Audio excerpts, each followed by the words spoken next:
el olor a pinos mojados aún la hacía toser.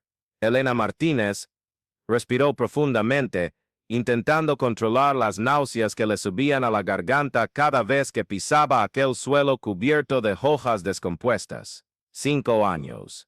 5 años desde que su hijo Miguel había desaparecido sin dejar rastro en el Parque Nacional de Sierra Nevada, y ella seguía volviendo allí cada semana, como un ritual de autocastigo que se negaba a abandonar. Sus botas de montaña hacían ruidos amortiguados contra la tierra húmeda mientras seguía por el mismo sendero que había recorrido cientos de veces. El guardabosques, Sarah Chen, la acompañaba en silencio, respetando un duelo que parecía interminable. Elena sabía que Sarah pensaba que estaba loca, una madre que no podía aceptar que su hijo estaba muerto. Tal vez tenía razón, pero algo profundo en su pecho, una intuición maternal que ardía como un fuego constante, insistía en que Miguel seguía vivo en algún lugar de aquellas infinitas montañas. «Elena, ¿ves eso?». Sarah se detuvo abruptamente, señalando un gigantesco pino de Monterrey unos 50 metros más adelante. «Parece que hay algo enganchado al tronco». Elena sintió un escalofrío recorrerle la espalda. No era posible. Ella conocía cada centímetro de aquel sendero, cada árbol, cada piedra. Nunca había habido nada enganchado a ese pino en concreto, el mismo pino donde Miguel había jugado al escondite el último día que la vio con vida. Las piernas empezaron a temblarle mientras se acercaba, y el mundo a su alrededor pareció volverse más silencioso, como si el propio bosque contuviera la respiración. A 20 metros de distancia, pudo distinguir que era una mochila infantil, azul marino con rayas blancas, exactamente igual a la que Miguel llevaba el día de su desaparición. «No toques nada», susurró Elena, la voz áspera de la emoción contenida. «Llama a la policía». Ahora, Sarah ya estaba marcando, pero Elena no podía apartar la vista de la mochila. Estaba demasiado limpia, sin señales de desgaste por el tiempo o las inclemencias meteorológicas, como si la hubieran puesto allí recientemente, muy recientemente. Mientras esperaban la llegada de los investigadores, Elena caminó en círculos alrededor del árbol, analizando cada detalle. No había huellas visibles en el suelo, ninguna señal de lucha. La mochila estaba atada al tronco con una cuerda nueva, colocada exactamente a la altura de sus ojos. Alguien quería que la encontrara. El detective Roberto Valdés llegó 40 minutos después, acompañado de 2 técnicos forenses. Elena lo conocía bien.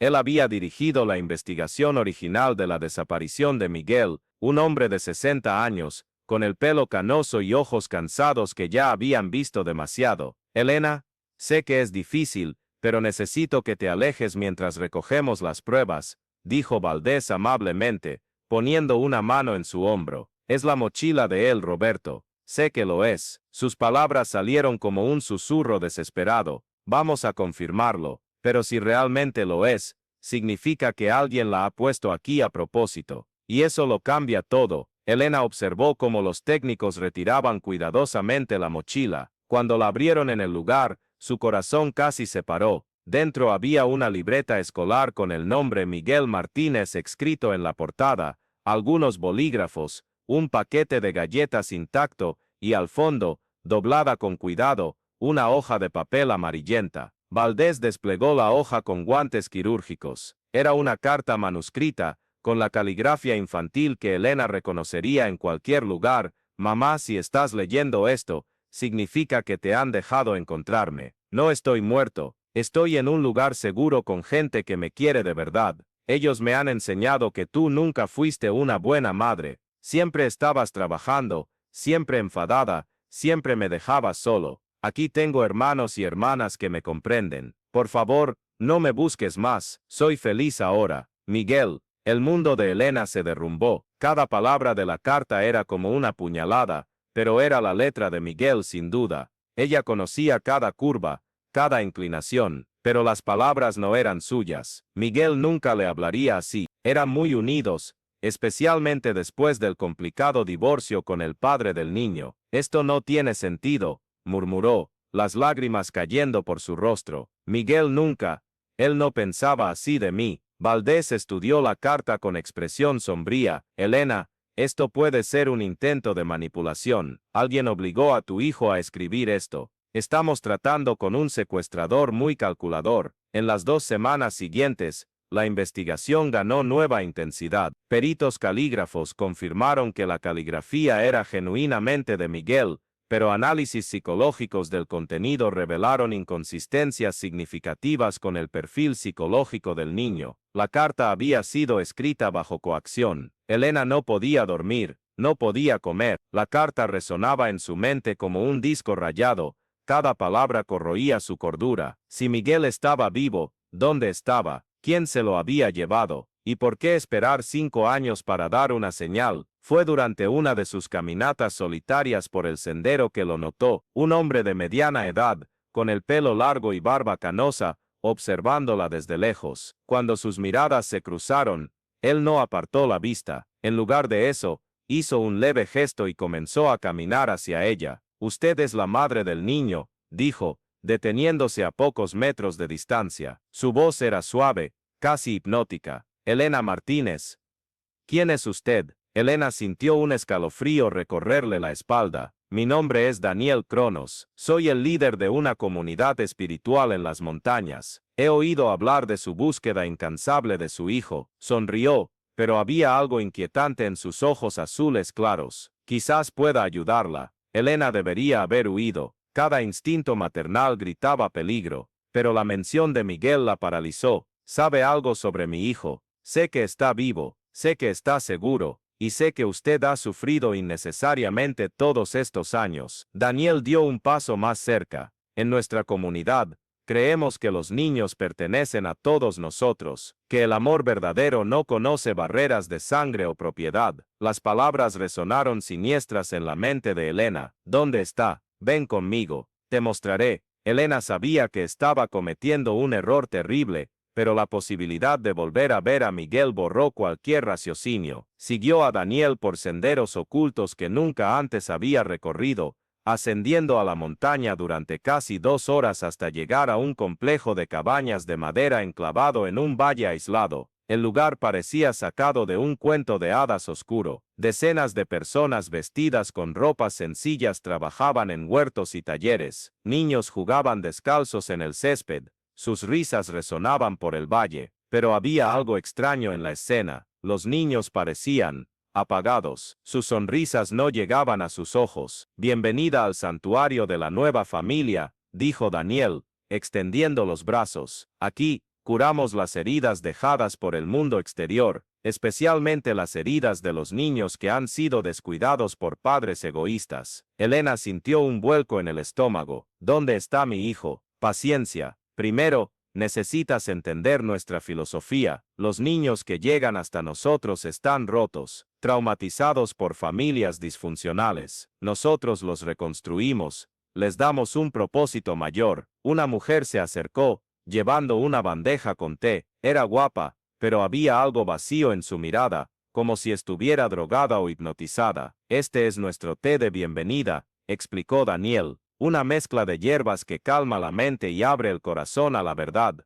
Elena tomó la taza con manos temblorosas, pero no bebió. «Quiero ver a Miguel ahora. Él está trabajando con los otros niños, aprendiendo responsabilidad. Algo que nunca tuvo en casa». Los ojos de Daniel se volvieron fríos. «Bebe el té, Elena. Te ayudará a aceptar la nueva realidad». Fue entonces que lo comprendió. Miguel no había huido voluntariamente, había sido secuestrado por esta secta y adoctrinado durante 5 años. La carta había sido forzada, parte de un plan psicológico cruel para quebrar su resistencia. «Eres un monstruo», susurró, dejando caer la taza al suelo. Daniel suspiró, como si estuviera tratando con una niña terca. «Sara David, nuestra invitada se resiste a la iluminación». 2 hombres corpulentos aparecieron de la nada, sujetando a Elena por los brazos. Ella luchó, gritó, pero ellos eran mucho más fuertes. La arrastraron a una cabaña aislada al final del complejo y la encerraron en una habitación oscura y húmeda. Durante horas, Elena permaneció allí, escuchando los sonidos de la comunidad desde afuera, niños cantando himnos extraños, adultos recitando mantras, y entonces cuando cayó la noche, lo oyó, una voz familiar susurrando desde afuera de la ventana enrejada, «Mamá».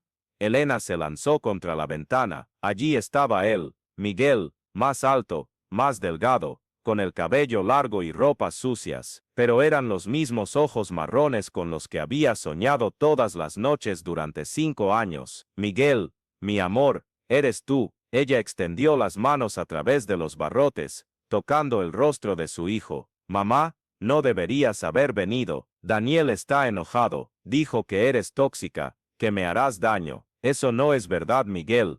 Te amo más que a nada en el mundo. Esta gente te secuestró, te lavaron el cerebro». Miguel miró a su alrededor nerviosamente. «No puedo quedarme mucho tiempo. Ellos notarán que salí del dormitorio». «Pero mamá», su voz se volvió más baja, «yo me acuerdo de ti. Recuerdo nuestra casa, nuestros domingos haciendo panqueques». Daniel dijo que eran mentiras plantadas por el demonio, pero yo sé que son reales. El corazón de Elena explotó de esperanza. «¿Te acuerdas? Entonces todavía eres mi niño. Ellos me castigarán si descubren que estoy aquí. Me ponen en una habitación oscura por días cuando desobedezco». Miguel comenzó a llorar. «Mamá, sácame de aquí, por favor». «Te sacaré, mi amor, lo prometo. Si estás siguiendo esta historia y sintiendo cada emoción junto conmigo, si estás apoyando a Elena y a Miguel, por favor, suscríbete al canal y activa la campanita de notificaciones». Historias como esta,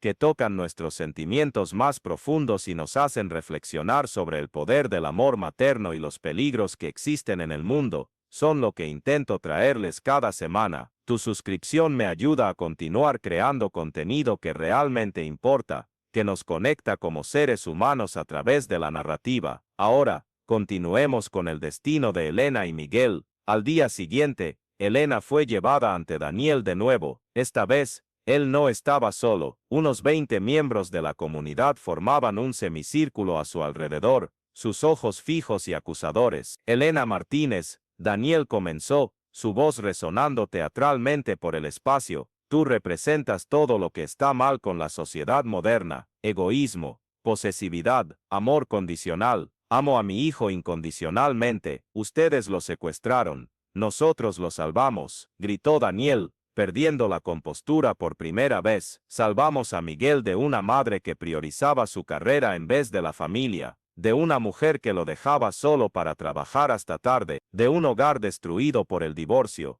Elena sintió cada palabra como un disparo, porque había verdad mezclada con las mentiras. Ella había trabajado mucho después del divorcio, había dejado a Miguel con niñeras frecuentemente, había momentos en que su paciencia se agotaba y ella le gritaba. No era perfecta, pero eso no justificaba lo que habían hecho. «Cometí errores», admitió, lágrimas cayendo por su rostro, «pero yo amaba a mi hijo, aún amo, y él me ama también». «Lo que tú llamas amor es en realidad apego tóxico», continuó Daniel. «Miguel ahora entiende eso. Él eligió quedarse con nosotros por voluntad propia». «Mentira, ustedes le lavaron el cerebro». Daniel hizo una señal, y Miguel fue traído al centro del círculo. Elena apenas lo reconoció, sus ojos estaban vidriosos, como si estuviera bajo el efecto de drogas. Cuando la miró, no había reconocimiento, solo frialdad. «Miguel, dile a tu antigua madre cómo te sientes sobre ella ahora», ordenó Daniel. Miguel habló con voz monótona, como si estuviera recitando. «Elena Martínez ya no es mi madre. Daniel es mi verdadero padre. Esta comunidad es mi verdadera familia. Yo rechazo el amor posesivo del mundo exterior». Elena se desplomó. Era como si hubieran asesinado a su hijo y puesto a un extraño en su lugar. «¿Qué le han hecho? Hemos liberado su mente de las cadenas que tú misma le habías puesto. Miguel ahora vive para servir a un propósito mayor que él mismo». Fue entonces cuando Elena notó a otros niños en el círculo, decenas de ellos, todos con la misma mirada vacía, todos recitando las mismas frases, y comprendió la terrible verdad. Miguel no había sido el primer niño secuestrado. Había decenas de familias destrozadas, decenas de padres desesperados buscando a hijos que habían sido transformados en zombies obedientes. Ustedes están enfermos, susurró. Nosotros somos visionarios, corrigió Daniel. Y tú, Elena, te unirás a nuestra visión o serás eliminada como un obstáculo. Esa noche, encerrada de nuevo en la cabaña, Elena elaboró un plan desesperado. Había notado que la reja de la ventana estaba suelta en uno de los bordes. Usando un gancho metálico del colchón, logró aflojarla aún más hasta crear una abertura suficiente para pasar. Se deslizó fuera de la cabaña alrededor de las 3 de la mañana, cuando la comunidad estaba sumida en un profundo sueño. Conocía la ubicación del dormitorio de los niños. Lo había observado cuidadosamente durante el día. Llegó a la construcción larga y baja donde dormían cerca de 40 niños secuestrados. Miguel estaba en la última litera, del lado derecho. Elena se acercó silenciosamente y tocó su hombro. Él despertó sobresaltado, pero ella puso su mano sobre su boca antes de que pudiera gritar. «Soy yo, mi amor. Mamá vino a buscarte». Por un momento, los ojos de Miguel se iluminaron con un genuino reconocimiento. «Mamá,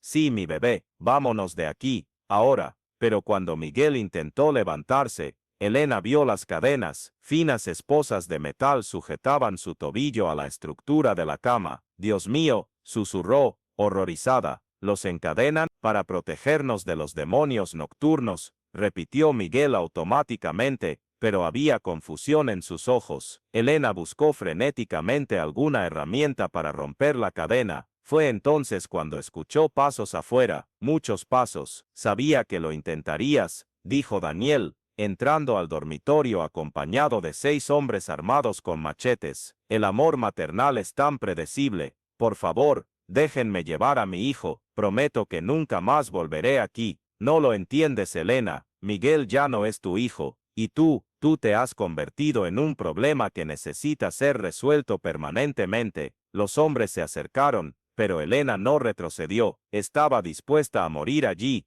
al lado de Miguel, si fuera necesario. «Esperen», una voz infantil cortó el silencio. Miguel se había levantado en la cama, aún encadenado, pero había algo diferente en sus ojos. La neblina se había disipado. «Daniel, ¿por qué mi madre está encadenada? ¿Por qué hay hombres con machetes aquí? Ustedes dijeron que se había ido por voluntad propia». Daniel dudó por una fracción de segundo, y eso fue suficiente para que Miguel comprendiera la verdad. «Ustedes me mintieron», dijo Miguel, su voz creciendo en volumen y claridad. «Sobre todo, Miguel, estás confundido. Los demonios están nublando tu mente de nuevo». Intentó Daniel retomar el control, pero ya era demasiado tarde. «Lo recuerdo», gritó Miguel, despertando a todos los niños del dormitorio. «Recuerdo mi cumpleaños de 7 años. Recuerdo a mamá enseñándome a andar en bicicleta. Recuerdo que me leía cuentos todas las noches».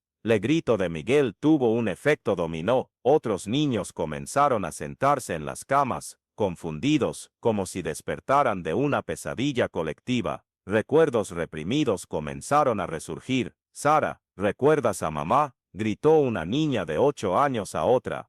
«David, ¿dónde está nuestra casa? ¿Dónde está nuestro perro?», lloró un niño. El dormitorio explotó en caos. Decenas de niños gritando, llorando, recordando a sus verdaderas familias. Daniel y sus hombres quedaron paralizados ante la rebelión espontánea. Elena aprovechó la confusión para tomar una herramienta dejada por uno de los hombres y romper la cadena de Miguel. «Vamos, mi amor, ahora». Pero Daniel se recuperó rápidamente. «Maten a la mujer, ahora, antes de que destruya todo lo que hemos construido». Uno de los hombres levantó el machete, pero Miguel se lanzó delante de su madre. «No la toquen». La hoja cortó el hombro de Miguel en lugar del pecho de Elena. La sangre brotó por la camisa del niño, pero él no retrocedió. «Corran», gritó Elena a todos los niños, «hacia el bosque, busquen ayuda». El dormitorio se convirtió en un campo de batalla, niños corriendo en todas direcciones,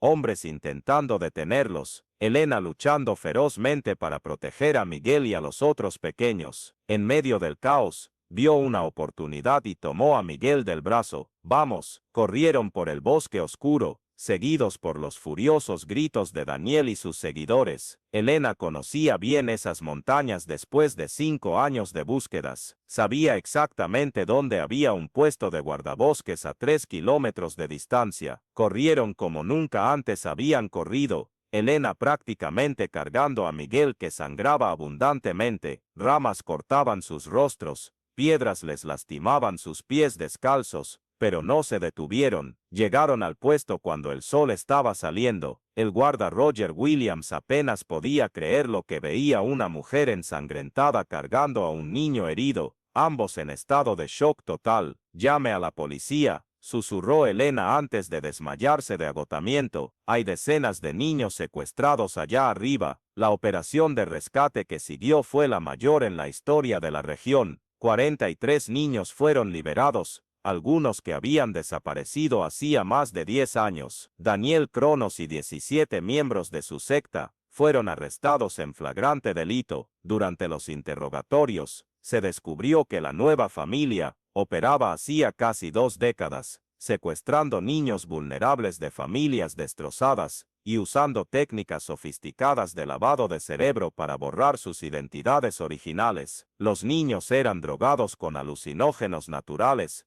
privados del sueño, sometidos a rituales de reprogramación y castigados severamente por cualquier mención a sus verdaderas familias. Miguel pasó 3 meses en terapia intensiva, reaprendiendo a ser él mismo. Los primeros días fueron los más difíciles. Alternaba momentos de lucidez, donde era el hijo que Elena recordaba, con recaídas donde repetía los mantras de la secta como un loro embrujado. «Mamá», dijo una tarde, mientras pintaba en su mesa del hospital, «yo escribí esa carta, ¿verdad?». Elena asintió, tragando el nudo en su garganta. «Sí, mi amor, pero te obligaron. Yo no pensaba esas cosas sobre ti, incluso cuando estaba confundido. Una parte de mí sabía que eran mentiras». Miguel hizo una pausa, concentrado en los colores. «Puedo escribir una nueva carta, una verdadera». Elena lloró, abrazando a su hijo con cuidado para no lastimarlo. «Puedes escribir tantas cartas como quieras, mi amor». 6 meses después, Elena y Miguel se mudaron a un pequeño pueblo en el interior de Oregón, lejos de las montañas y de los recuerdos dolorosos. Miguel volvió al colegio, hizo nuevos amigos, aprendió a sonreír genuinamente de nuevo,